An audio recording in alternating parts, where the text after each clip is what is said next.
Long time no see. Well, that's not the intro for sure. That's the eye catcher. Good morning, Marco Island. This is the Good Morning Marco podcast, the first, best, and only podcast on Marco Island. I'm your host, Jordan Kraley. And I'm your other host, Ryan Sullivan. And today we have a super special guest.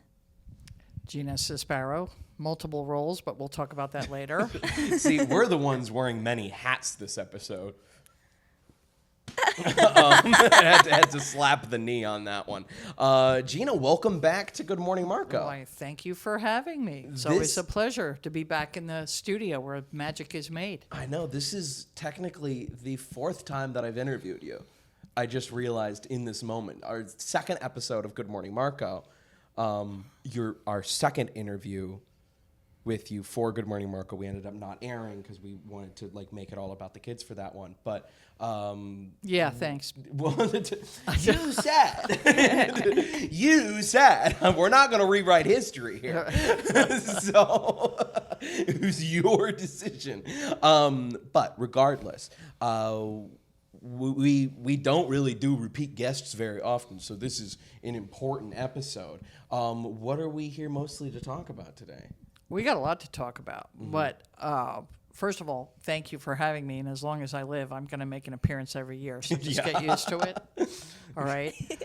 You probably noticed, too, we're all in costume. We had to be. We have raided the racks, and I just want to say this beautiful Frank Sinatra type jacket I'm wearing is a donation. So if you have clothes that you think are really flamboyant and you need to I can't take regular jeans and t-shirts and things like that. That's bargain basket, St. Matt's house. But if you have some really cool stuff, we do love to take donations. So I'm sporting the nightclub look, then Jordan's sporting one of our Three Musketeers, a true costume we used in the play. And then we have a revolutionary. We have George Washington also in the studio today, which was in a play. Hamilton. All right. So he changed it. He's not going to win my shot. All right. Well, you get to be what you want. Yeah. You pick out the costume and you the decide. Yeah, that's the magic of theater. So, but being a director, I labeled them. But hey, it can be whatever he wants today because I'm not also directing. direct, so Right. I know the term is one director, Right. but it's my show, but it's your venue, so there's Right, bumping of heads there. he's got a split personality. George Washington, Alexander Hamilton. If he was Thomas Jefferson, that would have been better because they could have fought on both sides, right? You could have done the whole thing. I'll be every founding father. Right, there we go. Represents and every. There's a little bit of Bob Dole in there. Oh yeah. With that, happy 4th of July in 250. I think this is probably going to come up after 4th of July. It's close enough. Okay, yeah. We're patriotic here. Yes, God even bless. though you're from the French Renaissance. But Get it out of here. yeah. Before we continue, Hello. Yeah. All right. We haven't done this in a little while. This is the first episode we've shot together in 6 months. I've never been here before. What are you talking about? Oh yeah, you're a different person now. I forgot. Season 2 of Good Morning Marco is going crazy so far. Before we continue, our sponsor for today's episode. Yes, of course, we are sponsored by Marco Office Supply. Thank you so much to Marco Office Supply for over the years how much you've supported this theater and me as an individual when I was able to quit my job when I was a high schooler and come and work for Marco Office Supply. Gina, you have the inside scoop on Marco Office Supply, so do you want to talk a little bit about that for a moment? Yes, I Thank do. Our sponsor. First of all, we have the best boss in the world, Philip Penzo. It's been around for over. I think you might be a little. Yeah, biased. I might be a little prejudiced about that, but so I'm going to call myself co-owner because I'm married to him. So I own half. So, but actually, I am a sales rep for Phil. But he's been on the island over 40 years. I know people know the retail store, but that's about 2% of the business. What we do is we sell office supply contracts to big business, small business, and we do everything from your basic supplies, the janitorial, to furniture, to hurricane supplies. God, I hate to use that word, but it's coming up. The H word. The H word. To break room, first aid, safety. So you name it, we do it. The really exciting thing this year, that's news, that's actually better, is that we have a sales rep, Glenn Rothstein, that what we like to call our janitorial expert. Thank God, we're jack of all trades, master of none, but now we have the real McCoy, where he loves to come into your business, do a walkthrough, all those pesky maintenance problems or stains or whatever you got going on, mold. He is the guy that's going to go around your whole building and say, we can help you with this, and this is a free service. He loves to do it. So give us a call. We'll send Glenn your way, because there's a lot of hard, tough maintenance issues out there. So we're so happy to have Glenn aboard. And we also got a new sales rep, Tiger. So we're really moving and grooving. We've been around a long time, but you know, to heck with Amazon. You need to shop local, folks. Support. See, Marco Office Supply supports the podcast. We can only do that when you support us. So don't forget, shop local. Yeah, and I, as someone who I worked in the sales office before, I've worked in the warehouse there, and I've also gone and done furniture jobs, bringing it to schools and offices around Southwest Florida. The thing that you get the benefit of with Marco Office Supply compared to a lot of the competitors is it's a personal relationship. You can call Marco Office Supply and be like, I need more ink for our printer. We're this, that, and the other thing. You're usually getting it before the end of business day. A lot of times, it's like it's even better than Amazon emergency in that respect, runs. because the thing that everyone loves about Amazon is Prime shipping. You're also not paying a subscription, so you're you are. Everybody forgets about that. You pay a membership fee. You think you're saving money, but you forget about your $15 at the end of the month. So those it little drains it. It drains it. nickels and dimes that you think you're nickels and dimes that you think you're saving, you're really not. And what's very interesting too, you happen to be wearing a Three Musketeer outfit. 3 of our actors from the Three Musketeers painted the outside of this building. Oh yeah. So that was, I love to call them my Lady Boys. Hi boys, miss you. And that's another thing that Phil does is he keeps my actors gainfully employed if he has jobs, furniture jobs, paying the building. Loves to help out our youth of the island, so he's always been there. They were covered in blue paint, but they got the job done. So as Phil said, I think there was more paint on them than there was on the building, but it's a beautiful blue. So that was done by the Lely Boys from the Three Musketeers. That's great. All right.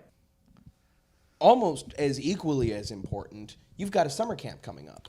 Oh boy, at the end of July, starting July 27th with the show on August the 1st, and we'll be at the Wesley United Church. We've been there the past, I think. Yeah, we definitely have. There's the last year's summer camp was definitely there, and then my summer camp, Monty Python. Where is Monty Python?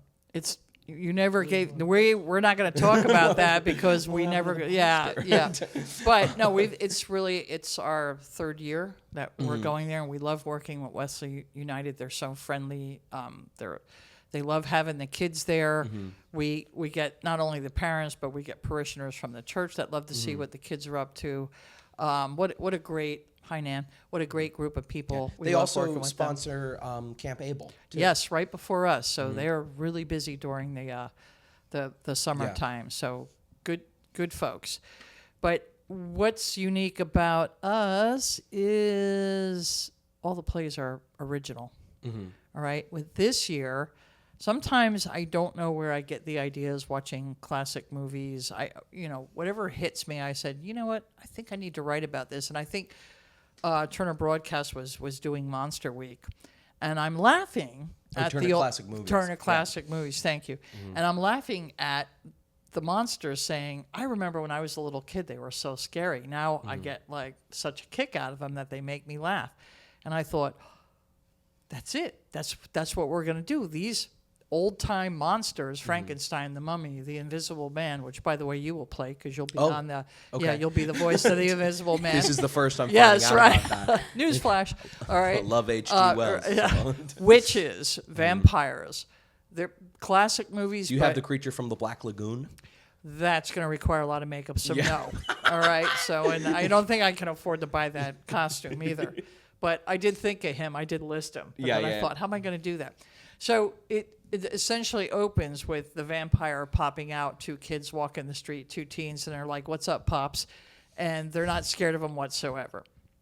So very dejected, he decides to hold a meeting with the entire old-time monsters, the classic, groovy ghoulies. right, to talk about what's going on, why aren't they scary, and what are they going to do to resolve this problem. They need to take back their power. All right, so being you two are on the younger side, you just told me a horrible, horrible horror movie. We had to talk about that. I was wondering the over-under on how long it took for Obsession to come up in this podcast, and it wasn't me that brought it up. I was thinking all morning, it's like, I need to avoid talking about this movie because I'm going to talk about it. And Gina brought it up. Well, Take that. because it was scary. He was describing it to me. I described her the I'm entire sitting there plot. like Jordan hasn't seen it yet. I haven't seen it yet. No, so- but Ryan's seen it 4 times. I've seen it 3 times, probably going to see it a 4th time. So- by the time this episode comes out, I've probably So seen it 8 times. Here's the big question. What is scary now for your age? Like, so what? I'll show you what's I- scary, I- that mugshot that I sent you yesterday. Oh yeah, but what made it scary? What was the element that you went? I'm terrified. Yeah, just list one. You could list a lot. Realism. Okay. Because one of the things that truly makes, because for those of you who haven't seen Obsession, I have to talk about it now. It is very simple log line. It is careful what you wish for. It is the only supernatural element of the movie is the fact that this guy wishes that his best friend loved him more than anyone in the world. So it's a careless wish, but something that you make on every wishbone and every shooting star you ever see. but they never come true. But this one right, did. but it Yeah, does but, come true. on And the this thing one- is, it is played very realistically, and it is just the story of 2 people who are obsessed with each other in a codependent relationship. So it's like that boogeyman. That boogeyman really exists. It's like the stalker, Yes. outside the window. Yes. So realism scares you. What scares you, Jordan? God, in a movie. Yeah, or that in you like said. a play. I don't even think I could. To me, it's the devil. Anything with the devil scares. I won't go see it. So while you're thinking, the first scary movie that I remember being very, very scared of was, I think it was The Conjuring 2. I saw it when I was fairly young, and it was a whole bunch, like there's like a demonic possession or something in it. I usually don't try to watch those movies, but I saw it and I was like, wow, that was real spooky. It's like, I'm going to turn the lights on in the house because I feel pretty scared. A little bit of nonchalance. Like, that was scary in the moment. And then I'm watching the credits, and then it says, based on a true story. And I go, what? I know, right? What are you talking about? Again, you're going. It's real. You're going back to realism. Yeah. You headed right back there. Oh, that's crazy. I don't know. I feel like the scariest thing is like, I don't know if this makes sense, but like suspense. Yeah. I feel like for me, like that just like creates so much doubt. So basically, of you're something's going gonna in the happen. same direction. Realism, a real person, a real criminal, a real stalker. The monster is a human. Yeah, it's that classic Hitchcock story. There you go. Where it's Alfred Hitchcock talks about what actually creates suspense. So a scene is 2 people, 3 people sitting talking at a table. Suspense is the camera panning down and showing that there is a bomb ticking underneath the table, and none of the characters know about it.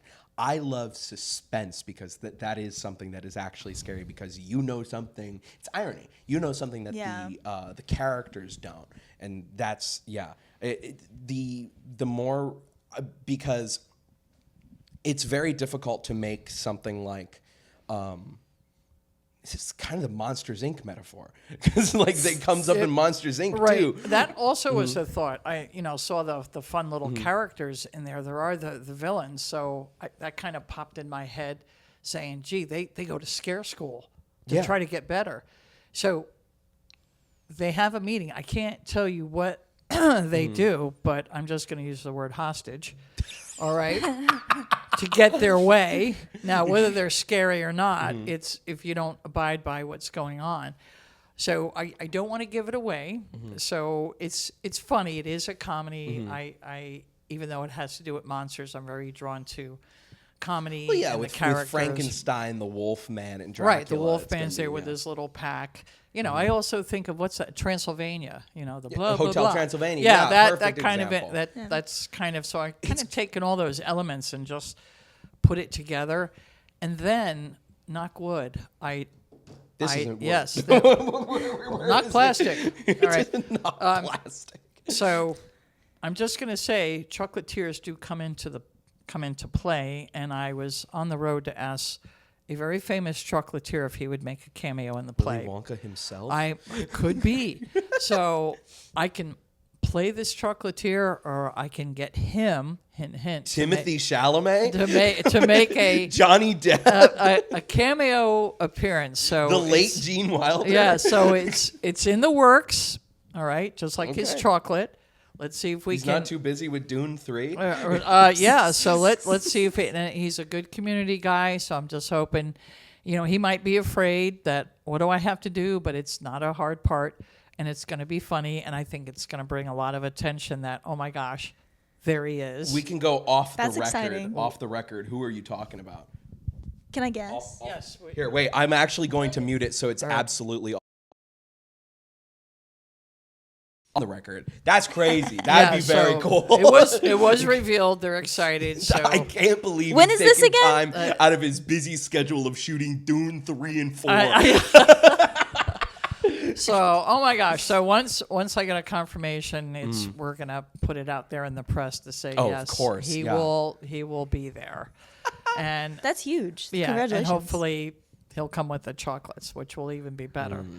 So that'll be a fun thing. But again, you know, I never know because people say, Are you going to write a play about this? We'll be out at a party and somebody say, please don't write about us. You know, I mean, like, Well, because there are several so plays that many are, that- like, Marriage and Malarkey directly related to references- my yeah. in-laws. And then Misfit Gym Rats was all about your My gym group. right? When our non-workout group, because we used to just go there and gossip, and you know, our poor trainer used to try to say, no, we didn't lose any weight. I can tell you that right now because we weren't focused, but we had a good time. Yes, so a lot of influence that way. Here's the latest influence. Are you ready for this? All right.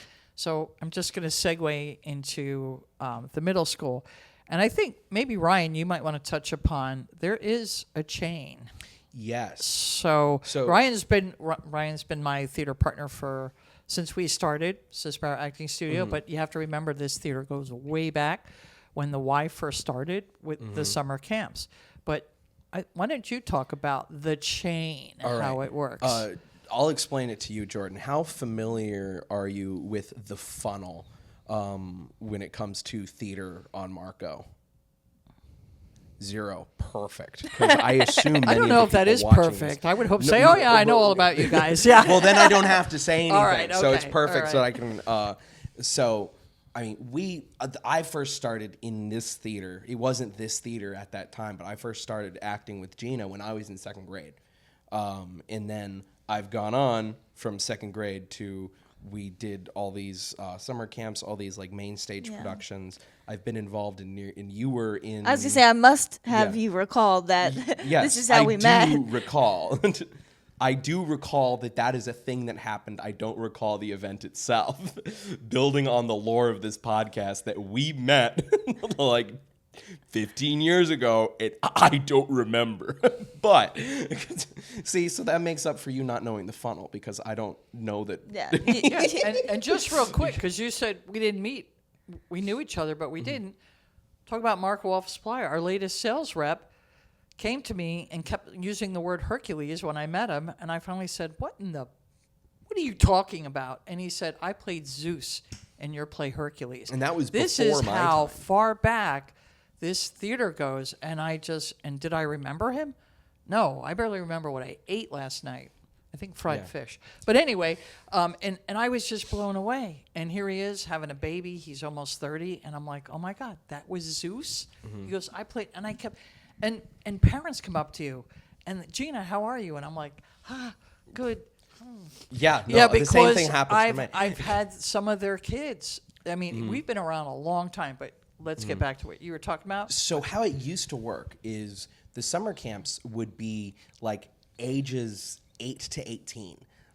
So if you started in theater as a kid, as you remember, as a kid, you'd get a kid role, and then all of the high schoolers, and it would be like the main characters. You were in Christmas Carol, right? Correct. Okay, so Joey Byrne, of course, got Scrooge. I had been there for a few years, so I get Jacob Marley. That's kind of how the structure used to work. Now we have multiple different programs. So it is, you have a program at the Y, correct? It was brand new, and it'll be going into its second year, called After School Theater on Mondays, 3:30 to 4:30. You don't have to be in the after school program. Matter of fact, most of the participants came from outside of after school, but that's where you start. The good news is they got to go in the middle school play because they worked that hard. Right. So it starts there. Then next. So you have your kids who are, is that like kindergarten through 5th? Or, yes, kindergarten through 5th. Okay, so K through 5 get to do the after school program at the YMCA. And then generally when you graduate past 5th grade, you're going to the middle school program. Of course, with everything going on with the middle school right now is fully up in the air. We will definitely have something, but how that's going to look for ages 6th grade through 8th grade is a little bit up in the air. But then you also have my younger program, and my program is going to be effectively 3rd grade through 8th grade, and that's going to be Sully Saturdays. Yeah, we love it. We love it. The former Skit Squad program is going to be moving here, and we're going to be using this as our stage right behind Gina, and we'll have our audience right here in this room, and that is where we'll dive deeper into actually learning about the craft behind it, because what do you guys do in the K through 5 program? Like, what are some of the... Most of it is playing games. The trick is the games they're playing, they don't realize that it's connected to theater. I will tell you their favorite game that they asked me every single Monday. It was called Cockroach. And Gina, I just remembered I'm taking over can this we play program. Cockroach? And it's like, I would say, socialize, and they would pretend they're on their knees and they got their antennas going. They were pretending they're talking to fellow roaches, and then I would say scurry. Then they would go on all fours and start like making their way around, and then I would yell raid, all right, meaning the spray raid. Yeah. And I would run around the room spraying them, and then they would have to do a nice cockroach death, flip over on their back and wiggle. All right, it's all acting. Yeah. But to them, they're just being Getting their wiggles cockroaches out, yeah. and having a good time. And little did I think that would be their favorite game, because I said, well, if you behave, we do well, we get our work done. Well, what do you want to play? Cockroach. And I'm like, oh my God. But so they don't know that they're actually what's acting. so funny? We had the same thing in the old YMCA program, the Saturday program, years ago, because you came in the first week and we played a game called Ghost in the Graveyard, which is almost the same concept. I forget exactly. Is that where they how to make them play it. laugh in their grave or something? They're going. I think around? so. Yeah. Kind of another version it's another version of trying to make them laugh, yelling staying one still. thing Yeah. and then having to go do Yeah. it. And specifically, one kid, Roman, asked for it every single week, and I didn't have the heart to tell him, "Dog, I don't remember how to play it." It's like You know what? I lead it. did not play it because and as Ryan knows, you don't play that same game twice. So it had to be really special for me to pull that cockroach game out, because there's gazillion games out there that they can learn. So I do dislike bringing back the same one. But after they screamed it, I think I played it 2 more times, just because they loved it, and I broke my rule. But sometimes you do a game that is just like, okay, I need them to get their energy out. It's sort of like more of a last minute addition. When we were kids, that was Wax Museum, Oh, where yeah. it's just like, Yeah. okay, we have 15 minutes left of camp today. We're playing Wax Museum until the parents Or get Wink, here. who's the killer. Remember Wink. the game? Okay, I Went do around remember and that Wink. as well. Yep, That was yep. actually more so, the first time we did that was when I was teaching in the middle school program. Right. So, circling back, you start K through 5, and then if you want more, you go to Sullivan Saturdays. And then while you're also doing Sullivan Saturdays and you graduate from the K through 5 program, you go to the middle school program. And then after that, or sometimes still during this funnel, Yeah. you can get moved up to main stage. Perfect example, who we interviewed right here is Cash. Cash remember is, him. Yeah, Yeah. Cash He's so is good. probably turning 12 very soon. I don't remember when his birthday is, but any day now he's probably turning 12. And he has been in my program since he was like 7 years old. And He was like the new you that Yeah. came in, basically. Yeah. And it was really cool. Well, actually, if I would say he's the new anybody, he's the new Anthony Politi. Yeah, he does. He's very Because serious. The thing is, I made a mistake casting Cash in roles where he has to how I always explained it in the Y class was there are, in a two-person scene, in a two-person comedy skit, there is the straight man and the wild card. He's the straight man. Definitely He is is the straight man. so good at playing straight. Well, the big surprise for him, we're going to do the producers for our main stage play. That is huge. All right. So if you know the Mel Brooks, not the musical, the straight out. You know. And this is the first pre-written show that you've done since Three Musketeers, right? Oh well, you know what? I just decided. I mean, we did Dearly Departed, which I didn't write, and then of this course, one, yeah. So Three Musketeers, Dearly Departed, and now the producers are one of them that I did not Can't write, wait and for he that. is playing the German Franz. He's gonna kill yes. that. Well, because he moved up into the main stage Because he of his played German Hansel, accent. Yes. In one of my plays, I completely forget which. And he one. always says, Gina, stop sitting me at the bar all the time. Yeah. And, we moved him up to the middle school play, and he had to sit at the diner counter. He goes, I'm sitting on the stool again. He mentioned in the interview that we did, he's like, yeah, no, this is great. This is the first time that I'm not playing one of the guys at the bar. Yeah. Like, he played Barney Gumble and Lenny and Carl every single play. Right. He played George Abinator in Marriage and Malarkey. So every time Sammy would go have a drink with his friends to forget. And it was so funny because I did disguise the other names of local people, and then when they said, what's your name? George Abinator. And George went, how come they just flat out used my name and disguised everybody else? But we couldn't resist because it was George's his middle school, so we just had to put George Abinator in there. Yeah, it's so funny. I love that this podcast has just become talking about Cash. Which we're going to move on from. So going back to the funnel. So yes. So Cash is an example of someone who breaks out of the funnel and gets straight into it. But then there's so much more to do after that because you don't just have the main stage. There's a great theater program at the high school on the island, and then of course going off and doing theater at like the Naples Players How many or Gulf have Shore. gone off to college? Marielle is in actually theater production. She works as one of the staff members that actually operates the theater. Joey Byrne is now back in Chicago doing Second City television. Leah Jessica Lange Jessica has been Lange in a bunch does of independent indie films. Yeah. You got Wow. Leah. Oh, can I say her name right? Okenkova. Leah Okenkova. She's a special needs teacher using theater.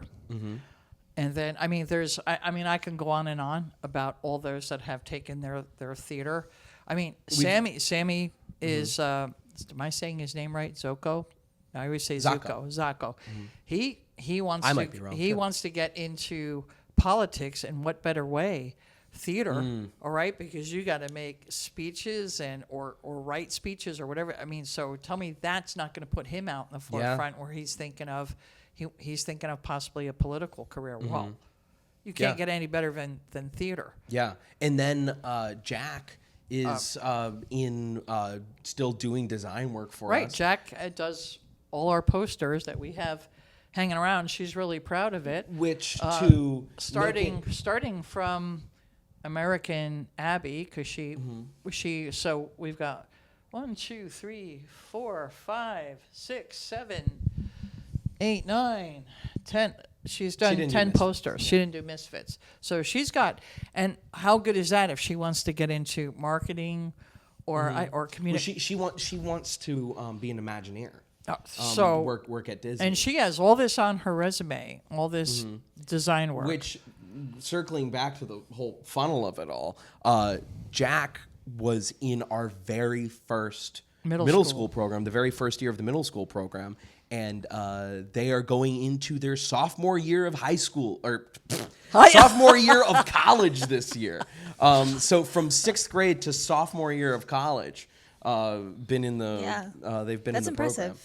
Yeah, so I, and I couldn't be any prouder. I mean, of all of you. I mean, look at what you've become. All right, from Look at you. Well, look at you now in your Revolutionary War outfit. I know. So there's just what is theater develop? We can sit here and have another podcast on what theater can bring to your child.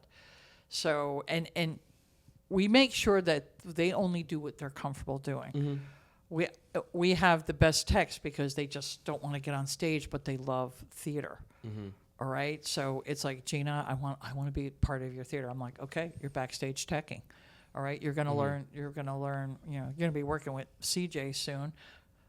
So there's other elements of theater. I do black box, so I'm not that much into scenery and design, only because I don't have the resources. It keeps it more inexpensive, which allows us to not charge for tickets. Yes, that's another thing that's big for the community. We do it for the community, but there is that avenue when they go into Marco Island Academy. Mr. Dayat does have that class where they learn how to put together sets and they build theater it. production and so design. There is an theater avenue. Design and marketing. Yeah, so there is another avenue for them to go into if that's what they really want. It's one of my favorite classes. Yeah, and then they work with me, and they this is the fun personality, but there could be a tougher personality. There's the couple of nervous breakdowns on the. There's the photo of Martha Horror in the office that when I directed Spam-A-Lot back in 2019 here, I used that photo to keep them in line. Yeah, it is pretty. It is It's an evil looking photo. I'm glaring at they you. were told very explicitly, don't go into Gina's office. If you go into Gina's office, she's hopping out of that photo and she's going to get you. And it worked. Yeah. So I mean, I do feel bad. I have driven a few of the text to the brink of tears, but it, so it's there's no crying in baseball. They're right. There's no crying in theater, and sometimes I don't realize it. I would say, Ryan, there's a few that can get inside my head and know exactly what I want to do. Ryan's one of them, but when I'm given like directions, I believe they understand me, and then I'll be like, "Wait, why aren't you?" And they're like, and I was like, okay, all right, Gina, don't get, So I honestly think the techs have it the toughest. Yeah. Because you really have to get inside. When you work with a director, you have to get inside their head. And every director is different. So what's important to us may not be important to another director. Some are into like scenery, sound, lighting. I don't even think about that. To me, it's all about the actor needs to sell the show, period, end of story. I've made it that way because, like I said, I don't have the luxury. If I had the luxury, it might have been a little bit different, but I don't. So now I'm like, okay, I don't have all the razzmatazz. So, Ryan, you better get on it, and they better see that forest behind you. Okay. Yeah, it's that type of directing. I personally love that part. Those of you who are, I don't think anyone who plays D&D with me actually ever watches the podcast, but I built a table to straight up put a live background on the table. I put a TV inside a table, and I have set up lights in my own living room, and I have a soundboard that I like do like sound effects and stuff. I love that part. I must that witness part. this. Yeah, no, you should. Well, I'll see what time we're playing this weekend, and if you want to come and watch, you may. But I want to film it too. Oh, Yeah. But I'm going to go back to the yeah, I know. Right, you could say Ryan is just we can me and Ryan can go back and forth. Surprised we only talked about obsession for like 2 minutes. I know, right? Go ahead. And when my husband came to say, "All right, work's done," and Ryan's like, "I dropped in here for 5 minutes to pick up something. We spent an hour and a half." It's just like that's what happens. It was almost 3 hours actually. Yeah. Well, yeah. Well, we did come here to have a meeting. Business hours, right? We did come here to have a meeting. Yeah, we did, but then we came here to talk about this and Sully Saturdays. Yeah. So now I inherited, believe it or not, a Beanie Baby collection, and which way back when Andrew, when he was my assistant in here, was working on it, and then he said. We put it on Etsy and found out that, people... I forgot Andrew was ever your assistant. Yeah, You'll recognize Andrew from the podcast before Wesley, last. Anthony, Jack, you, James. Mm-hmm. So usually when they graduate and move on, then I have to, get somebody else in here. Fresh blood. So I decided, all right, one of my projects, I got to price out these darn Beanie Babies, and after spending 4 days... I looked up everything. You're looking at their tush tags. You're looking at the tag. They call them tush tags, all right? You're looking at everything. And when I was done and my husband added it up, it came out to $200,000 worth of Beanie Babies. So I said, oh, my gosh, this is probably too good to be true because I can quit work for the next 4 years if this, in fact, is true. So I'm all excited. And I thought, I'm going to go to an antique store and get an appraiser to look at it. So I go to one of my favorite places in Bonita, and I say, I have this collection, and it's worth this, but I'm thinking it's too good to be true. And he's just smiling at me like, you idiot. And I go, it is too good to be true. And he goes, Gina, Beanie Babies are over. And he said, I have 600 Beanie Babies in my warehouse right now. I'm selling them for $1 a piece just to get rid of them. And I have enough Beanie Babies for 10 years. So, no, I wouldn't buy the lot from you. And he said, maybe the Princess Di Beanie Babies might be worth $25, but basically you're stuck with a bunch of Beanie Babies that are... So anybody thinking about selling their Beanie Babies? So I'm dejected, right? I was like, well, there goes my retirement plan. So I happened to... tell my buddies at the YMCA pool, I swim in the morning, like 6:30, and I tell them my, rejection on Beanie Babies, and guess what somebody says? Why don't you write a play about the Beanie Babies? Bing! And I went, oh my God, Toy Story is coming in this way, the Beanie Babies are coming in this way, and I thought, why don't I write about the little girl that collected them? She's now a teenager, she has no use for them. So, they're going to donate them, throw them out. I haven't quite decided. And the one younger child... Send them to Sunnyside Daycare. Right. And the younger brother, or sister, depending, doesn't want to give these Beanie Babies away, but there's 200 of them. I have 200 of Beanie Babies. Okay? So I said, just like Toy Story, I said, these Beanie Babies are going to come alive. Mm-hmm. Now, I haven't quite figured out what I'm going to do with it, but that's going to be the middle school play. Is going to be with the Beanie Babies. Beanie Baby revolution. 80s. It's 80s. So when everyone was like, we are collecting Beanie Babies and it is going to be an investment. When that was in the 80s. Yeah, and even imagine like the 90s and I would say early 2000s. It was like you could make some money off them. Granted that. Nobody pulled off the tag. Thank you, Marco. When I gave out Beanie Babies, he pulled off the tag, and I went, well, that's worthless, but that's Marco. Yeah. Among other things. And I just thought I was going to sell them and put the money back into the studio. That was Andrew's job. Mm-hmm. And Andrew kept saying, something's funny because I would list it. Somebody would outright buy it. We'd okay, you got a deal, and then we would never hear from him. So Andrew's like, I think we need to give up on that, right, Andrew? We need to give up on this project. Yeah. And I thought, no, we can't. But I thought, yeah, and it's going to be easy because guess what? The costumes are going to be all in black, and I'm going to make the necklace with the Beanie Baby hanging on it. So whatever Beanie Baby I decide to make them, they're just going to be wearing it around their neck. I also have just thought of the most incredible costume for a play that has yet to be written or yet to even be thought about, but is set during like the Beanie Baby revolution, when it's like Beanie Babies they're going for that, when that lot was worth $200,000. At a time, Imagine it was. a Beanie Baby fur jacket, A Beanie Baby fur coat, a fur coat made entirely of Beanie Babies. Well, when we're Imagine that character. now, Who's wearing that? That's a play in and of itself. We're done with this play. If there's a seamstress out there that can make that coat, then we're going to sell it. A Beanie Baby fur coat. Beanie That Baby coat. is, that's how you get the You know what? $200,000. You know what? Dang it, along with Madonna's new facelift, I'm going to have her wear that when she goes to the Grammys. Oh yeah. She's going to wear my Beanie Baby. You know, when I get invited to the Met Gala eventually, because I think that this is our ticket into the Met. Yeah. Yeah. Imagine Oh, now you're speaking my Imagine language. if they did I'll have wear a- the Beanie right. Baby fur coat. The Beanie Baby The fur big coat. This isn't like character related, but for some reason when I'm thinking of all the Beanie Babies, I'm thinking of the chandelier, the gummy bear chandelier. The gummy bear chandelier from iCarly? Yeah.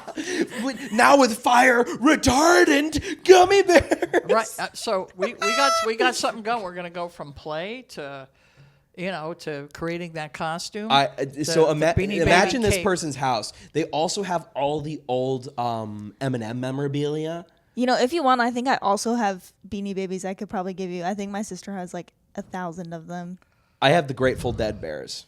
Oh, Yeah. they might be worth. Those are worth something, but still, not much. Not what they were. Mm-hmm. Like you said, Princess Di, $25, $30. Not worth a lot. I mean, next is my Barbie collection, but now I'm a saint. So see, you missed the. Get ready to sell those for when Barbie 2 comes out. Oh, you 'Cause got. I bet that's when the you market have to let for me 'em will because be. I do have. I'm dating myself, but I do have the original Barbie. Okay? That you would actually. And the be able to original fetch, Francine and Skipper and Ken and the first talking Ken. And Ken wearing the Beanie Baby coat. Yeah. Oh, okay. Yeah.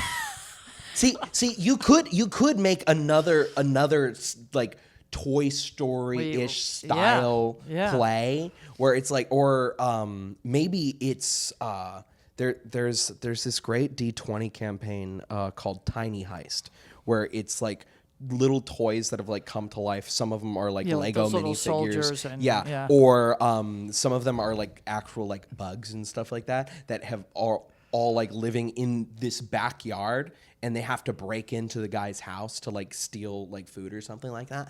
I'm just imagining like different characters in this world where it's like some like heiress who has her Beanie Baby coat. And yeah, maybe I should make appeal to Kim Kardashian.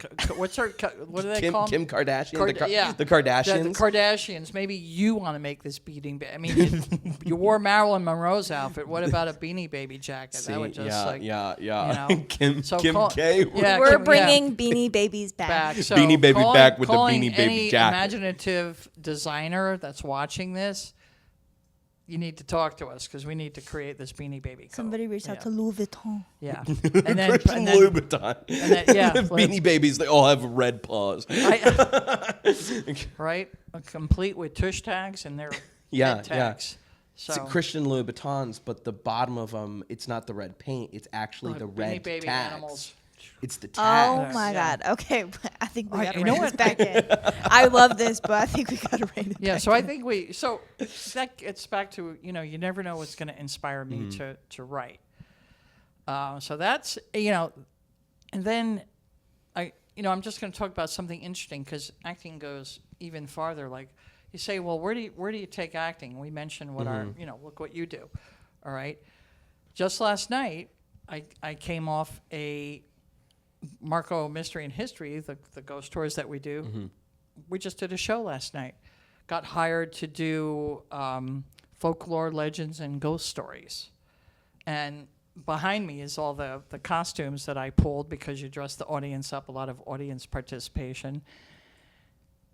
And, I'm saying to myself, I get the right actors, boy, I could market this all over the place. And it's not just me doing it because she's getting a little older, but it's, I can have my actors go out, and as long as they have their scripts, they can do these shows. So it's like, where do you take it? Touring, shows, what you're doing now, and everything else. So get enrolled in this summer theater camp. Yeah. And like I said, we never, there's times where I might ask, an actor, only the older ones, parents don't panic, to kiss. But I will say, can you, or should we do a stage kiss? And I let them pick what they want to do. All right. Now, it's easier if I have a boyfriend, girlfriend. Okay. That works a lot easier. But, there are times, so we don't put any actors in any situations that makes them uncomfortable. So they can talk to us. I mean, I know we direct and we have our expectations, but I think what makes us even more unique is because most of these plays, I would say 90% are written by me. I don't have to worry about if I change something up because an actor is not cool with this, or, as Ryan knows, if they do something just to get my goat and I say, you know what, that's funny, we're going to keep it in. That happens all the time. Perfect example of that. Three Musketeers. Keaton and I can't get no satisfaction. Yeah. Where he did the Mick Jagger. Go ahead. So he was wearing probably that exact outfit. I didn't realize how iconic this fit would be for it's very iconic. So I played D'Artagnan, which, if you're unfamiliar with Three Musketeers, he's the fourth Musketeer. And there's scenes where he meets each of the Three Musketeers before he joins them. And I don't even remember what happened. Keaton played the flamboyant Musketeer. Porthos. Yes, that was all about fashion. Yeah. And he came out with a fur on his... And that's why Keaton's rap name when he was doing music with James was Big Fur. Now imagine Keaton with this Beanie Baby jacket. Anyway. Oh, there we go. There we go. We went back to the Beanie Baby. Got to throw it in. I'll be referencing the Beanie Baby jacket constantly. And I guess you spilled something on it? Yeah, I think ripped the scene it. was I spilled something on him, or I bumped into him, or like I scuffed his J's or something, And so he just said... I think the line was... I demand satisfaction, because back in those days, you take off your glove and you slap him with your glove. And it's like, I demand satisfaction. I challenge you to a duel. So all of a sudden, he just went on that tangent with that song. Right, because we were getting really into that era of music, listening to a lot of Rolling Stones, a lot of Queen, a lot of all that, and because on Spotify, immediately after you play Paint It Black, I Can't Get No Satisfaction will come on. It's just the way that it always worked. So we were listening to that song a ton. And every time it said satisfaction, he's like, I can't get my satisfaction. I can't and get no, and I've tried. I've tried. And I've tried. And I've tried. And it was perfect. And then we went he roll would say, with it. and then he goes, I demand satisfaction. And I'll go, no, no, no. Oh, yeah, right. Because the song is, I can't get no. So that's what makes it fun. That's what gives a lot of the actors, they do know they have that freedom. Now, Ryan, I have to say, all right, turn it down, turn it off, because he really goes off on as he's doing right now. Because he's like, Gina, can I do that? And I'll say, just a tinge of it. It was funny. And then sometimes he'd get on stage, and I was like, the one thing was funny, he surprised me. Dearly departed. They're in the funeral, and he brought a hamburger on stage, and Colin just went out of. He just looked at Ryan and went, "Are you eating a hamburger?" And no. Right, and I thought it was so funny, and the audience cracked up. I said, "We got to do that for the next. We got to do that for the next show." Dearly departed. I did something that no actor should ever do. I was like, I'm in this show. I'm in one scene, and now I've just been given a second character. Unfortunately, an actor sprained his ankle playing tennis that morning, and we had to sub him because he had two parts. So I, at 23 years old, played like a 6-year-old kid, and my parents were played by Sammy and Kylie. Which Sammy you met, who was 17 at the time, and Kylie, who I believe is 16 at the time. So I, at 23, now 24, with a beard and a mullet, right, and a helicopter hat and overalls, and my Quality Leering Center shirt on, came out on stage with my face absolutely covered in Twinkies. I think the funniest line, because Ryan came out walking like a little kid would walk, and I did the toddler down. walk, the really scary toddler walk. And there was like, a line about, get your kids in control. And Colin out of nowhere said, and you need to get your enormously large child in control. Something like that, he said. And I don't even remember what he said. said. I don't remember either, but I couldn't stop laughing when he said that. So the actors know, as long as it's not... My favorite line that I improvised, why is Daddy's giggle juice spicy? Now, of course, I didn't approve that one, but, well, you didn't tell me not to do it again. You know what? I missed that one. So, and sometimes Ryan would come out with the purpose of trying to make Sammy laugh on stage, and Sammy kept a straight face every single time. The thing is, you have to know who you can do that with, because that is something that I would do with Anthony as well. Anthony would never break. Anthony could not break. In fact, Anthony is the only person to ever get me to break in a scene. In fact, actually, we did a haunted house at my house 2 years in a row, and Wesley was playing like a released mental patient, and I was in like a big bunny costume, and I don't even remember what he said. I think he came outside and he goes, "Oh, you come here often," or something like that. Yeah, and like I keeled over laughing, and so I love getting into a scene and being like, I know Sammy and I know this. I know that we know what we're doing, and when it's just us, I can trust him. Yeah, because you can't, because the few times he did it with another actor, I was like, oh, because the actor was, you can see the blank look. What's my line now? What am I supposed to do? And I was like, Ryan. And Colin was really good with it too. Colin is also really, he's quick on the fly. He really is. Because he told one, I'm not going to name the play, but he said, "Can I chug alcohol?" And I went, yeah, that would be funny. He wound up chugging 4 bottles. I wanted to kill him. I remember that. I remember that. And I was like, Ryan, completely forgot. Just what one. play was that? That was American Abbey. Oh my, yeah. So my character was a drunk, and he was dead at this time in the play, and he had come back to Earth, so he couldn't get drunk. So then and I'm watching 5 minutes of Ryan doing iced tea out of all these bottles, and I was like, I'm gonna kill him. And one bottle every time that another character on stage would go the opposite direction, I would pull it out and drink as much as I could. It was so funny. Yeah. I got sick one time, but I completely forgot about that. Yeah, so sometimes Ryan gets a little over the top.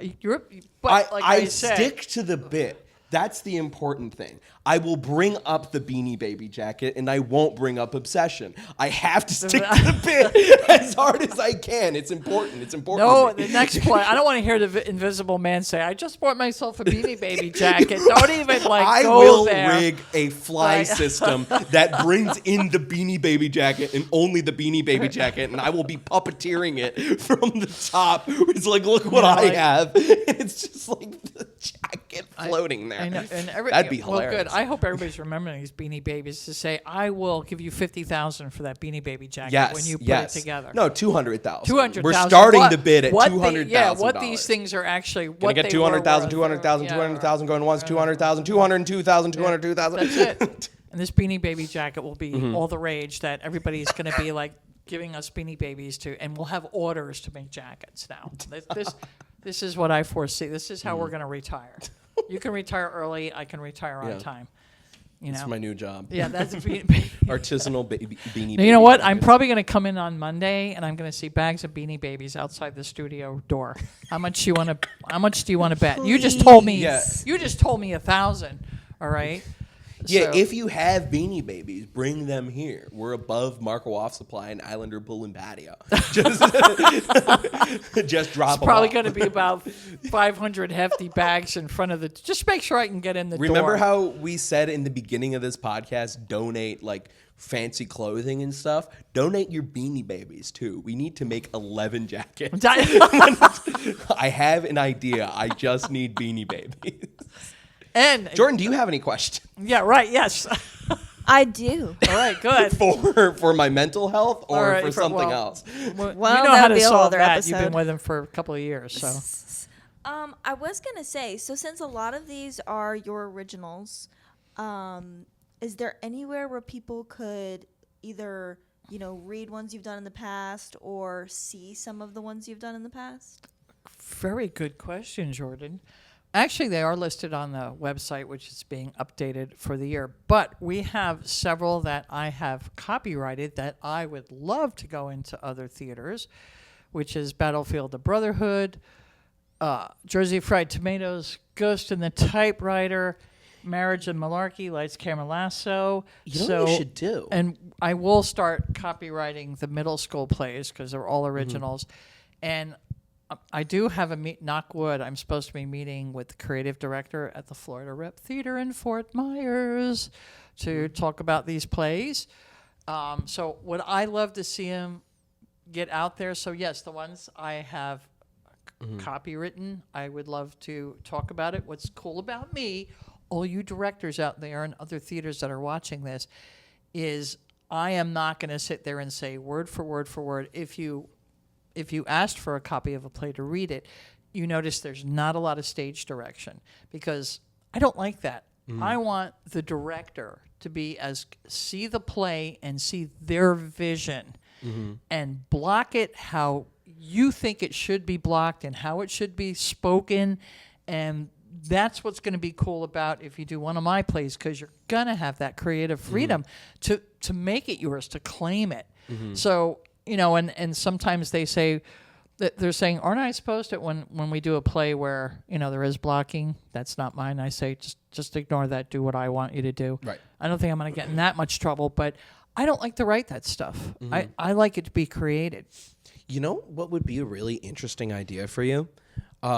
Releasing like a collection of works on Amazon and like putting, publishing a book that has the script to Men of Rushmore, Battlefield of Brotherhood, Jersey Fried Tomatoes, and like release that for sale and like have like all over it. It's like it's like purchase the rights before doing these plays. I think that's part of the reason why putting it in like a big book, right? So that that's a very good idea because my editor happens to be. She'll be coming back from England, so we have a meeting set up. You should put all of the main catalog, stages from Men of Rushmore to Lights, Camera, Lasso in one book, and that be your like this is for high school age and older, and then have the middle school plays like put Bugsy Siegel, right? All Sleepy those Hollow, in a separate Lucky Hudson, one, all right? in another book. That'd be a really cool idea. That's a good idea. That's a very good idea. What? The complete works of Gina Sisbarro, Volume 1 and Volume 2. But yeah, before I leave this world, and then I can be on my own ghost tour. So I think people would buy it. I really do think that, and it is so easy to release a book on Amazon. I'm not going to talk about it. Yeah, well, I need to do it. Yeah, you well, should. so It's Ryan, fun. Ryan and I will talk about it. But but that was a very good question. Thank you for asking that. So yes, it is. course. It is one of the Gina dreams that to see these wonderful plays. And you know what? I'm cool with accepting it's not going to be the way I would do it. But you know what? John Grisham used to say that. You know what? I sell them the rights to the movie, and they can do whatever the hell they want with it. There's And a quote from Freddie Mercury where he said, "Do whatever you want with my music as long as you don't make it boring." There you go. So, again, all you directors that say, I would, I don't care if you want to make it into a musical. Take the words and sing it. It's make it yours. The words are there. The play is there. I mean, I don't want the words changed. I don't want the characters changed, but I'm not going to tell you how to put it together on stage. That's your job, and that's what makes directing fun, because there's nobody over your back saying, you can get in trouble with the royalty police, So that's why. Oh man, I would love to see an off-Broadway production of Ghost in the Typewriter. Oh, that one of my favorites. It has to be it's one of my absolutely favorites, too. one of my I'm favorites. always between Battlefield and Ghost in the Typewriter as my Right. favorite. Ghost is was such a fun play to do. I'm looking at all the photos. Yeah, from my thing I here. you know, I can't believe I choreographed ballet. Actually used with the help of Olivia Rodriguez. I do need to give her prompts on that because this little thing, but she was my only dancer. And between her and watching the Black Swan about 100 times, got ideas. And dude, have Keaton as the villain, and he just had to like move her around the stage because you see performers that they just hold out their hand and they lead the ballerina around, and even Anthony had to learn how to lift. It was quite an incredible show just for that work. Yeah, so gosh, I would love to see it. And I would sit there as the author of the play and enjoy every moment and embrace what you did with it. So, like I said, I'm not the type that's going to be, why didn't they cross stage right? I'm a little pissed right now. No, I could care less. Ghost in the Typewriter All right? would make a really good movie too. I It think. would. It would be. It It would would. be such I a would love to Christmas read classic. this. Yes. I All did- right. I didn't see it, so. Yeah. Well, I don't. I think that'll be a project. We'll have to give you all the copyrighted works and figure out how to put it together. And yeah, definitely, because Raven, that's my editor, Raven Dodd, if you need an editor, she's going to be now copywriting all the middle school plays and getting them ready to go. You know, it'd be really cool. In this book, you have like a story of the making of. Where, Oh, like, with each one, you do like how a it 5-page came. Yes. or something blurb. It's like, so Men of Rushmore. It's like we created this for a history project, and we Yes. wanted to do a living. That was history that's play. when it was And- in the historical society.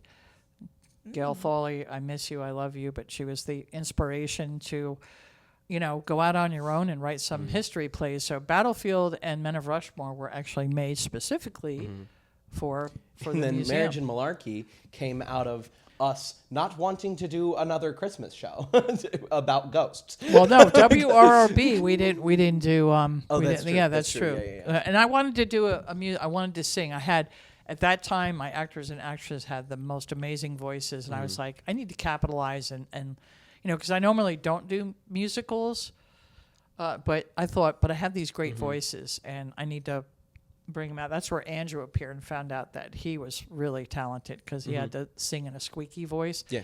And one of my favorites was the Atomic Crawl Out. out through the fallout. Right, where he was just dancing around and Ryan's trying to sing seriously and he's trying to sing with Ryan. It was really it was hysterical. It's very fun it was good. Yeah, so and good. Anything Got else, any more George? good questions for me? That I'm was dominating here because I feel like I'm also being interviewed just a little bit. Yeah. She keeps throwing it to me. Well, now I'm on the spot, so that's kind of. Yeah. all right. Yep. But That's how we do. Yeah, on the fly. On the fly. We're always, you know what? Improv has always been a big part of this theater too. I mean, we don't stick to the what if, but then, stuff. It's just kind of just say something that, not that's going to end the scene, but something that's just going to bring just a whole new element to it. And that's where I say, if it's that funny, because a little improv came out, I'm like, just like the hamburger, I'm like, oh my God, that's great. We got to bring that hamburger out. It's just those type of things that I really love. So that's what makes me a different director, because I'm not a technical director, all right, where everything has to be just so, and the lights have to be in each place, and sound, struggles with sound, that's important. But it's like, I don't need all these things. I just give me the actors and give me Letting yeah. your actors act is Right. one of the best things that you can do as a director. And like the lights and sound is the It's spectacle important. aspect Yeah, of it's it. important. But if you have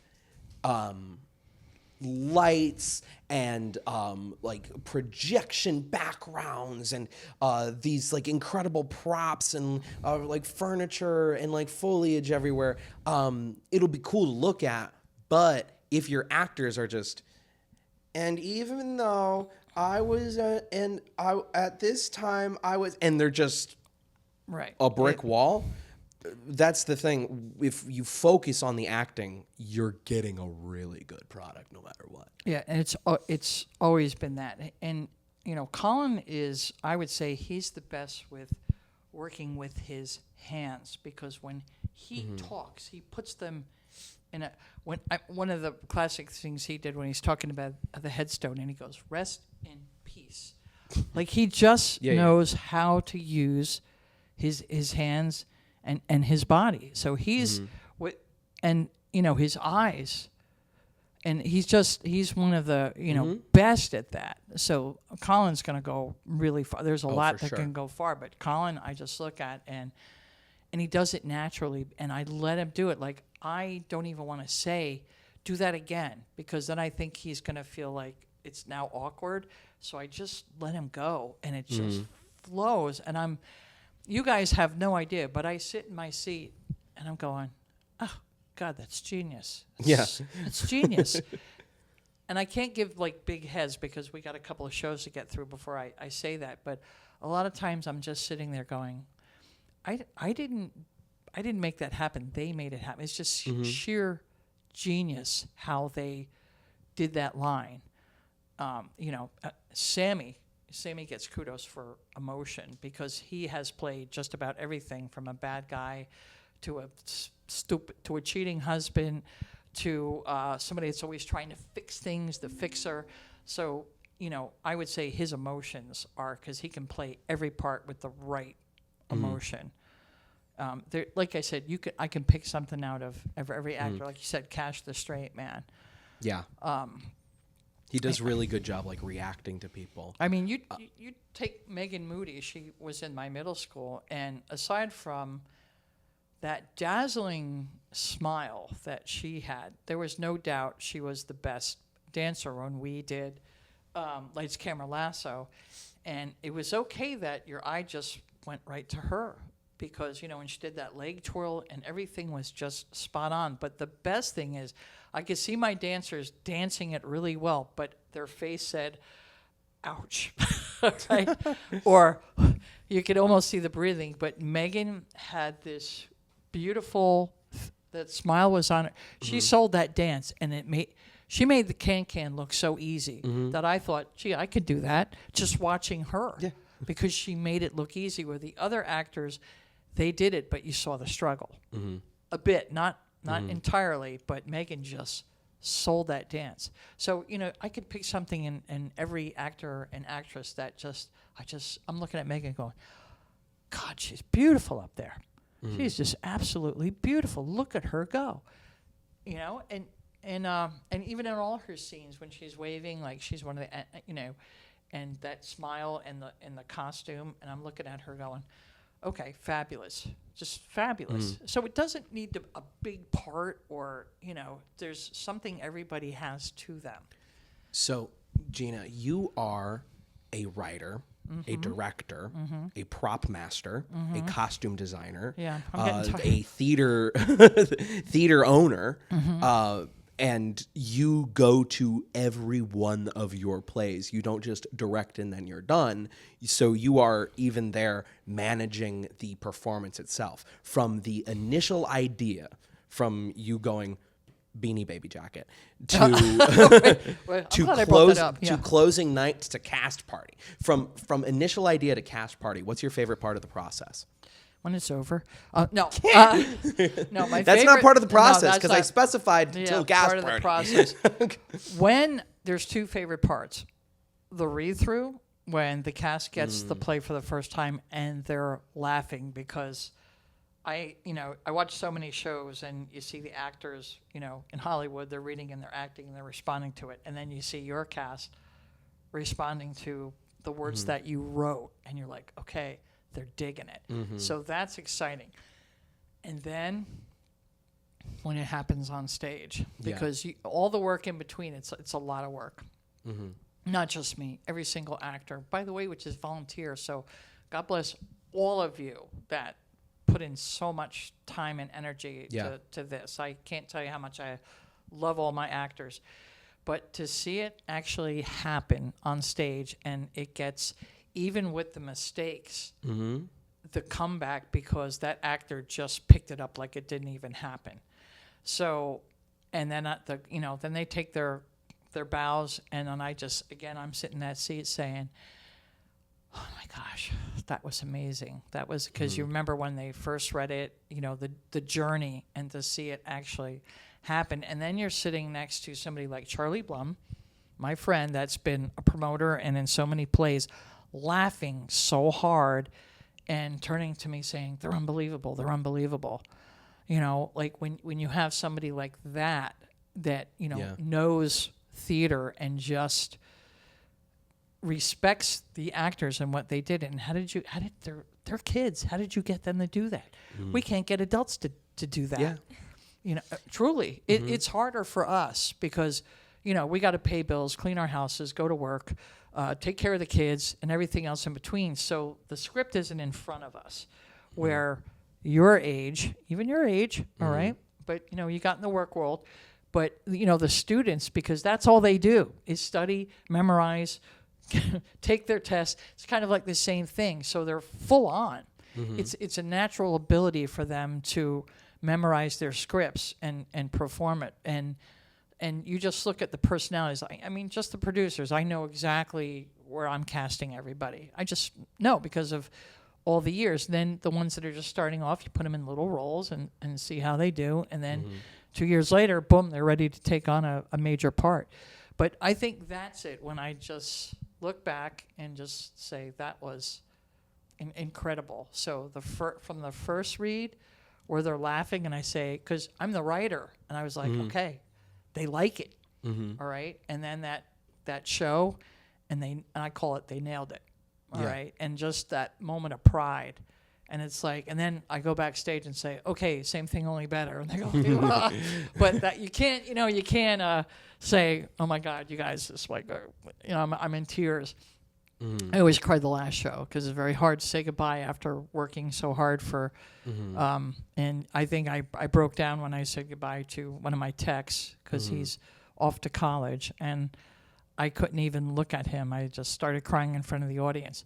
I'm going to start crying now just thinking about that. But that's those incredible moments. And I give them a gift by being in this play and doing what they do. And they give me the greatest gift back by performing it to perfection. So you can't, you know, if I died tomorrow, I can die tomorrow saying, I had the best fun. I had the best life working with you.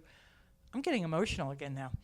I can die happy because I just feel like, you know, what they gave me, what they gave their audiences, what they gave their families, you can't take that away. You cannot take that away. All right? Because it wasn't just, no offense, the school play. It was a performance. You guys can act. Yeah. You guys can act, no doubt. So that's why you do it, because everybody's like, Gina, you don't make any money. You kill yourself. It takes a lot of time. And I said, there's no money in the world that can replace that feeling. Truly. You can't replace what you see. There are times where I cried because I went, it wasn't perfect, all right? But at the same time, I thought, but they, you know, there was some plays that I thought I could have done a little bit better. I could have wrote it a little bit better so the audience understood it. So it wasn't really you. It was more or less, I didn't hit it. They performed well, and I only felt that once, and I won't say the play, all right, because I think it was very hard for even the actors to grasp it. I think you know what I'm talking about, but don't say it. Definitely, yeah. And it just wasn't coming together. And every night, you're looking at it right now, but don't look. And every night, and my husband actually said, "Oh, it was one of my favorites," and I went, "Really?" So it was good. He goes, "No, it was really good." But as that writer, I mean, you're not just directing it, you wrote it. And then when you don't get the response, you go, yeah, oh, Yeah. boy. I feel like art is such a personal thing because you will spend hours perfecting your craft. I just think back to when I was writing Picayune Strand, I spent hours upon hours alone with my iPad just writing. And then with these podcasts, I will sit for hours editing and making sure that it's a nice polished product.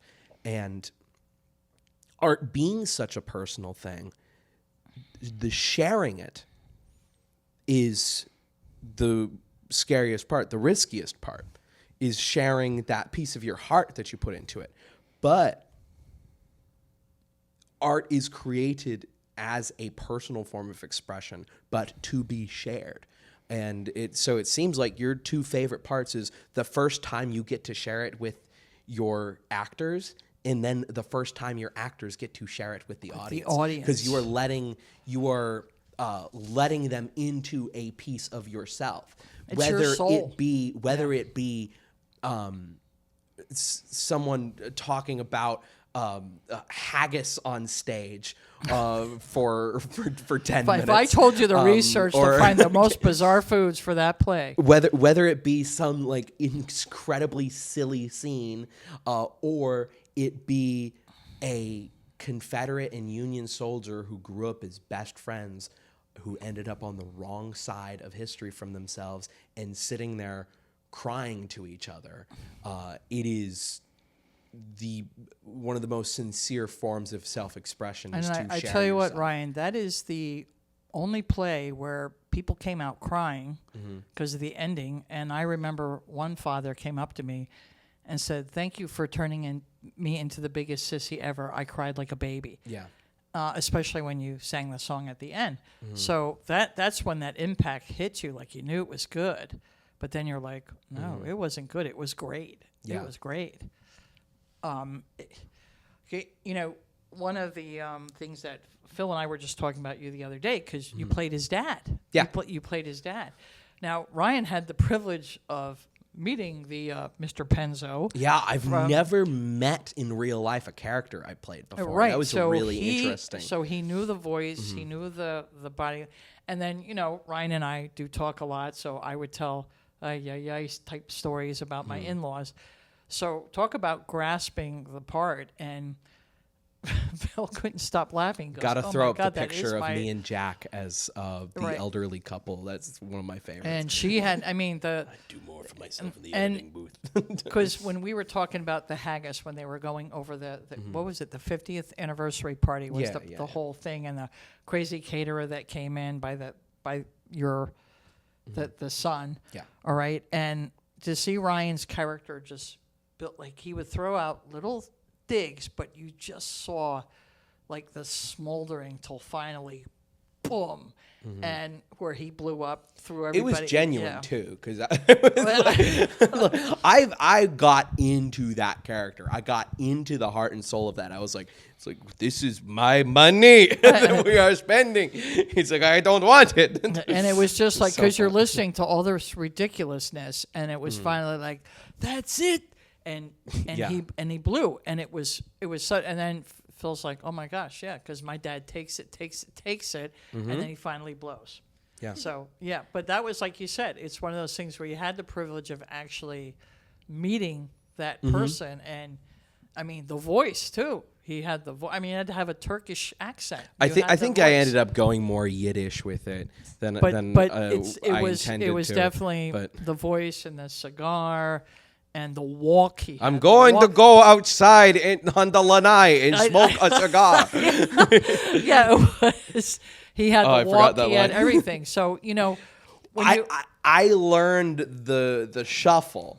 When I love when I am basing a character off of somebody to study that person when I played Grandpa Joe in Dayette's Willy Wonka, I based that character off of Keaton's grandfather, and he had a very specific walk, and I would always do that, sort of like poke your chest out first, and then my mom taught me how to walk with a cane. Of how she would walk. She's like, figure out which leg it is that you are favoring, and like make sure that leg sticks with the cane. So I would always like be like locking up my left knee and be walking with the cane like that. And my gait on that was just so good. It's the study of acting, because you say, why do these actors put themselves? Some actors, I'm going to spend a week in an insane asylum to figure out what's going on. Well, I wouldn't go to that depth.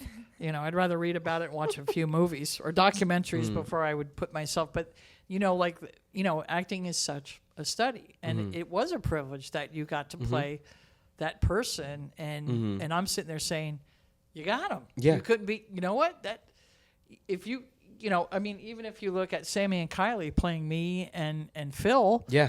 And then we took that picture, because we drew the goatee on Sammy, and there's Kylie, all right, with wearing my clothes that I used to fit into, okay? And there's the four of us, and I'm sitting there laughing, and I'm like, "Good, Kylie, that's me. I would act like that." Incredible job at that. Yeah, and even Sammy portraying Phil, because he knows Phil. So it is a privilege to play those real life people and know that you captured them. So. Question. Yes. Anyone in the world, past or present, who would you want to have the opportunity to be in as a role? Oh, to play? Yeah. Ooh. I could tell you mine. Have you seen the the movie The Women, where it was all women with where the affair happened and it was just all. It's called The Women. Yeah, Let me The look Women. up and see if I have. Well, some. there is a role called, because I can play it now. All right, she's the Countess. She has had multiple husbands. She's always going to Reno to divorce him, and when she falls in love, she always goes l'amour, and she just falls in love and marries. And she figured out that I should have figured it out when he pushed me down the slope on the ski. Carrie Fisher's in it.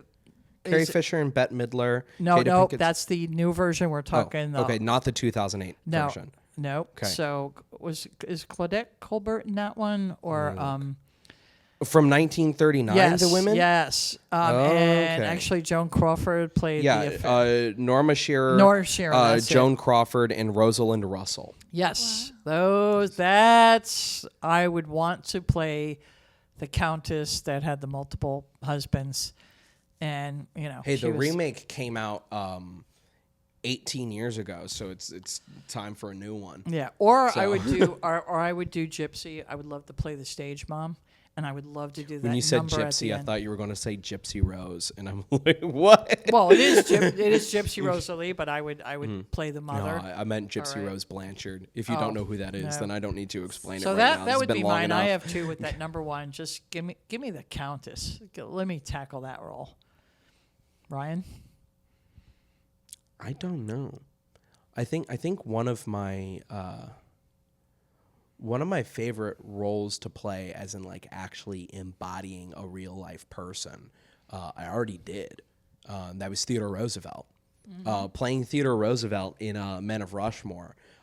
That was some of the most fun that I've ever had. Gosh, as- remember as your an mom had to actor. give you chicken soup because you lost your voice? And you Yeah, had to I was drink doing soup every night. I was drinking chicken broth out of a thermos, and every time I would go home, I would do honey and hot honey and gargle salt water to make. Because you really had to get that garble out. Yeah, because in fact, the one night that I went to the show and I didn't have the honey, I lost my voice during the show.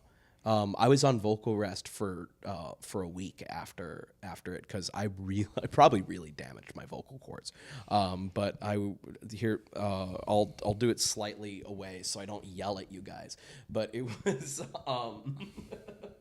Back from Kilimanjaro, the great Bwana Matuba returns. The joys, the golden joys of hunting in Africa. Imagine It's like that. rehearsing for 3 months, and then So I We remember, did that play in 2015, and that is the actual line. Yeah, That's so- the actual beginning. And of the I monologue. remember him like he Bully! Yeah, so he's coming like I have no voice. I was like, Ryan, no. Oh my God. You know? I could only do the voice. I would get my voice stuck, and I could only do the voice. And I was just like, nobody talk to Ryan. Nobody talk. Just leave him alone. You know? I literally got my voice stuck. Like the next day, anyone needed anything from me, I would have to talk like this. It's like, I'm sorry. It's like, this is how my voice has turned out right now. Yeah. And I'm like, what? This was 11 years ago. So I was 13. I'm just like, yeah, I'm doing okay. Sound like I And smoked you're a not the pack a first day. person that where somebody else lost their voice, and so now I always encourage cough drops, the honey cough drops. That it's always good. Loquat Gargle, honey. have the honey cough drops at the end of the night. Keep your voice. The worst was lights, camera, lasso, and everybody was getting sick, and I had to take Chloe's part.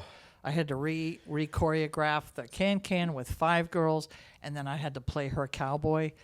And, and it was such a fun play, and I missed the glory We of need to- watching it. So, We need to find a way to avoid doing a Christmas show and also avoid doing a flu season show. well, it's that but was- I mean, we put it at the end of January to avoid Christmas. But I think no matter what, and I was like, guys, stop breathing on each other. 'Cause, between last year with Ethan spraining his ankle, and I brought Ryan and Sammy, I was like, God, you guys are going to kill me, but can you do this? And both of them said, all right, we'll do it. And then, Chloe was the worst because that was a dance number. And, Chloe actually was a dancer. She was one of the pupils of the choreographer that we had. So there are a lot of theater nightmares, and those I try not to think about. And of course, I go out and say, I have to play a role. I will have my glasses on. I will have the script in front of me. Ignore me. yeah. And just look at all the other actors, because it was very. And then Blondie, she had to learn the chorus girl lines right away, and we just taped the lines on the table, so Blondie was able to look at them and say her couple lines. It's amazing what you do, but as we say, the show must go on, or don't let the audience know. And sometimes we give the audience a little bit of a heads up. All right, we have, understudies. Unfortunately, our actor sprained. So we're going to roll with it. Don't worry, we're going to have a good time. And that's the beauty of donations versus ticket sales, because when these things happen, you didn't pay $50. Yeah. Okay, so we'll roll with right. it. We're gonna have to wrap up All right. here in a minute because we've gone Way over, yeah. way over time. Jordan, do you have any final closing arguments, final thoughts? Final closing arguments, Okay. Your Honor. So, final thought, I would say I was very inspired by the segment you had where you were talking about like it just being your passion and your whole heart, and kind of how you share that, and doing it for a living or for free. I just really find that your determination and drive to do that is very inspiring. Thank you. It comes easy though, because look at who I have. Yeah. So, but thank you. Of course. As somebody on the outside of the theater looking in, I mean, except for one time when I did do a play. Ooh. I would say that, I mean, I've definitely met a couple of the actors and actresses. Everybody is super friendly. Some of the best people on the island, always like ready to help out, I do find you guys to just be genuinely good people, and I feel bad listening to all these stories that I've never really gone to a show. So we're going to change that. And yeah, I mean, if there was maybe a tagline for the theater that I'm getting in my head, I would say all for one and one for all. Oh, there you go. Boy, did she pick the right costume today. But yeah, Gina, if you wouldn't mind kind of just rehashing some of the shows that you've got coming up, where people can find all this stuff. Just Lots of places. Our website, it's on our Facebook page, though. That's updated. But the YMCA, which is listing the summer camp, which is coming up July 27th, please sign up ASAP. I'm actually writing the last part of the play right now as we speak. Right now? Right now. Right now. I had to get past this Sanibel show, so now I need to finish up what I got started. But trust me, I can finish it up in a weekend. When I'm that passionate, it just rolls out of my head. Of course. Also, I'm going to say, look for after school theater, and I'm delighted to say Ryan Sullivan will be the director for the after school theater this year.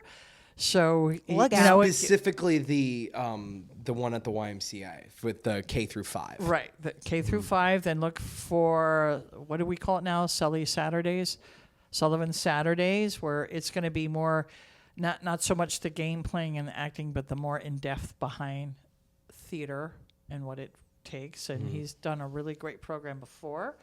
So he's going to And we'll probably launch that like a month or so into the school. Right, so you'll see that. So it'll be in the paper, it'll be on the website, it'll be us calling. And then I am going to make a plea. It would be our 10th anniversary this year to be at the Charter Middle School Theater Club.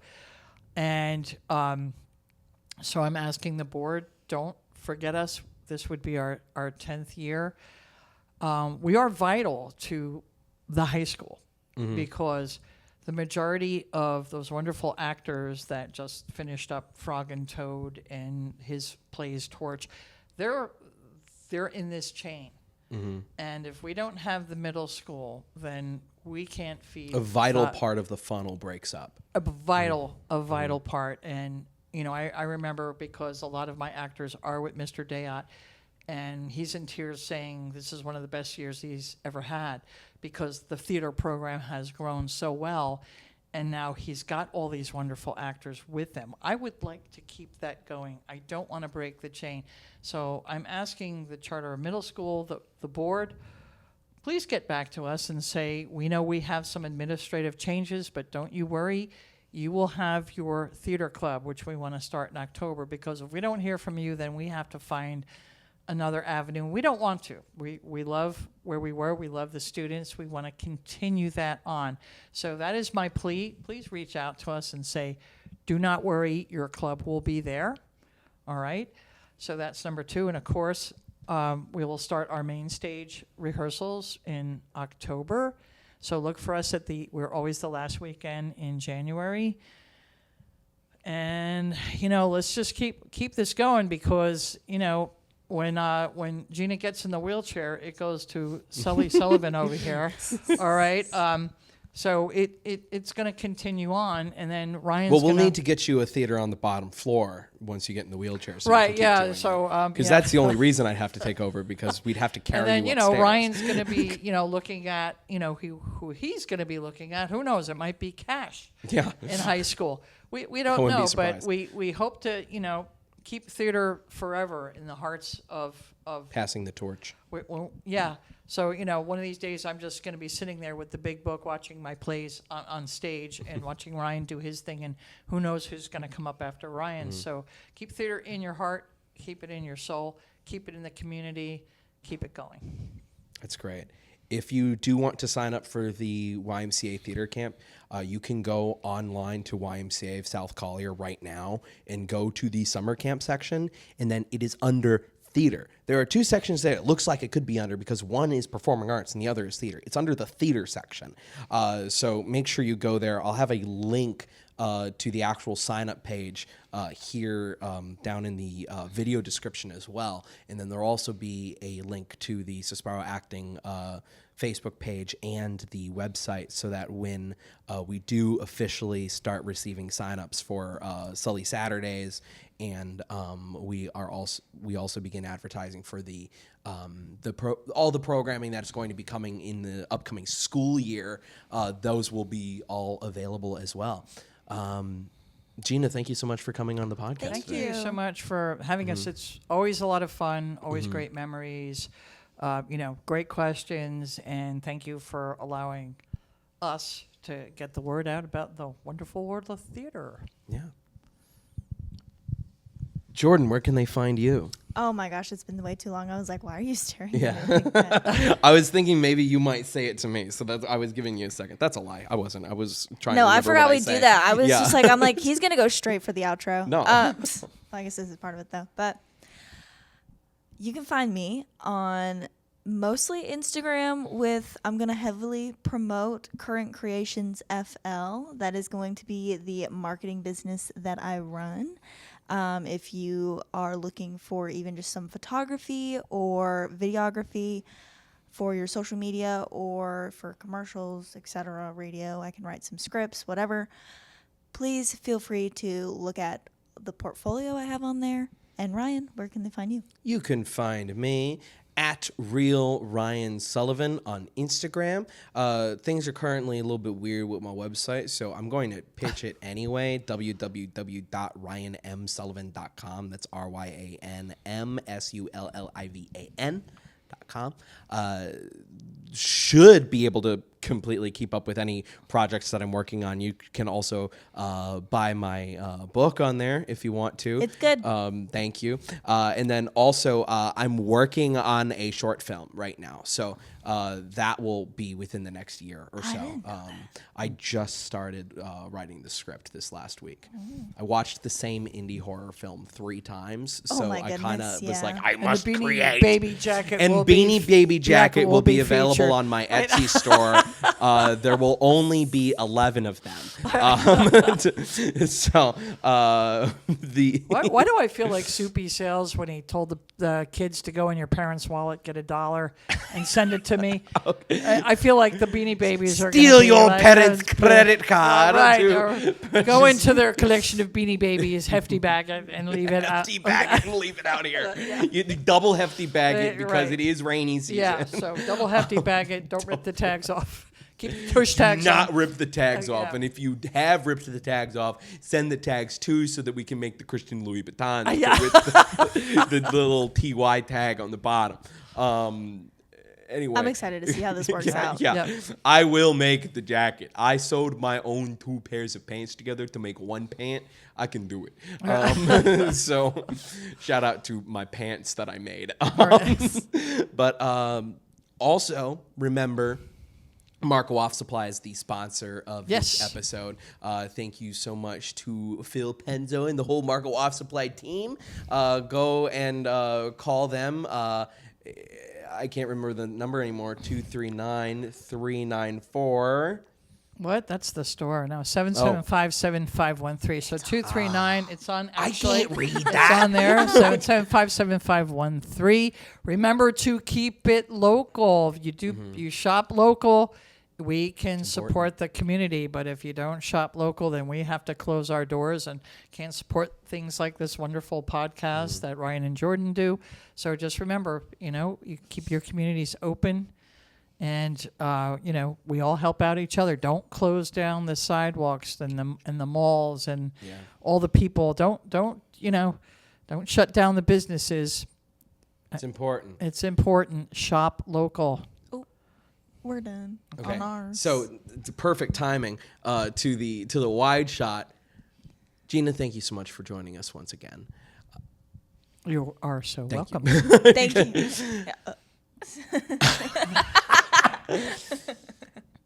Thank you so much for watching. It really does mean the most, and we will see you all in the next one. Bye. Oh, I've been Ryan Sullivan. Wait, what? Why? We didn't say that. And I'm Jordan Kraley. Thank you so much for watching. You know what It we really should does do mean- for the end? We should do The credits are playing over this, and Yes. it's me singing Firework again. No, it's you singing a song from one of the plays. No, it's Firework again.